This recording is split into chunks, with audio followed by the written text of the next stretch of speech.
And while you bring him up, what may I ask was like probably one of the most powerful lessons that you learned from Mr. Eric Eazy-E Wright. How to be independent, how not to compromise your artistry just because people are stuck in tradition. Absolutely. And he always kept it real. He taught us how to deal with not just our culture, but cultures. In general. He messed with Mexicans, he messed with blacks, he messed with Jewish people, he messed with white folks. But because he always said, the streets we come from and the suppression and gangbanging or whatever it is don't have nothing to do with the business of selling records. Facts.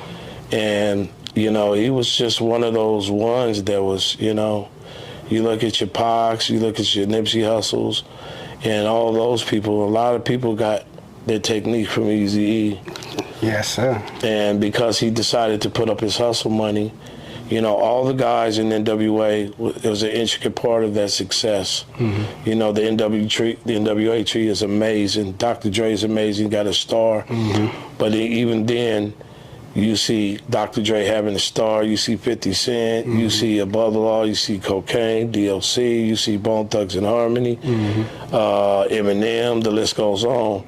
None of that would be possible if Eric didn't put up his hustle money. Exactly, and invest in himself. And none of it. And group, absolutely. So the success of Ruthless is the reason why Death Row was successful, because of the success of Ruthless. Yes. Now, things happen, pro cons in any situation, but I honor him because Eric was one of a kind, man. He didn't ever, you walk into the room, he made you feel like a millionaire.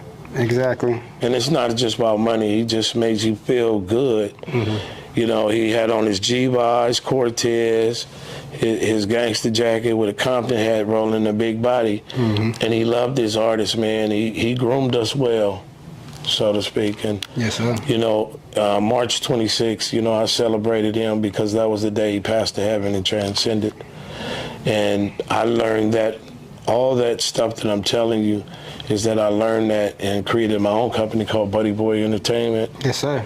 And, I learned that, hey, don't compromise your artistry and integrity and your creativity, but at the same time be about your business and have ownership.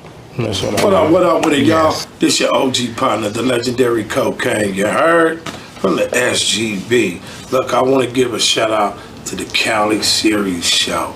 Y'all got to tap in. It's real, and it's with my homeboys, and you're going to love this interviews. Yeah, Kokane, out, thought.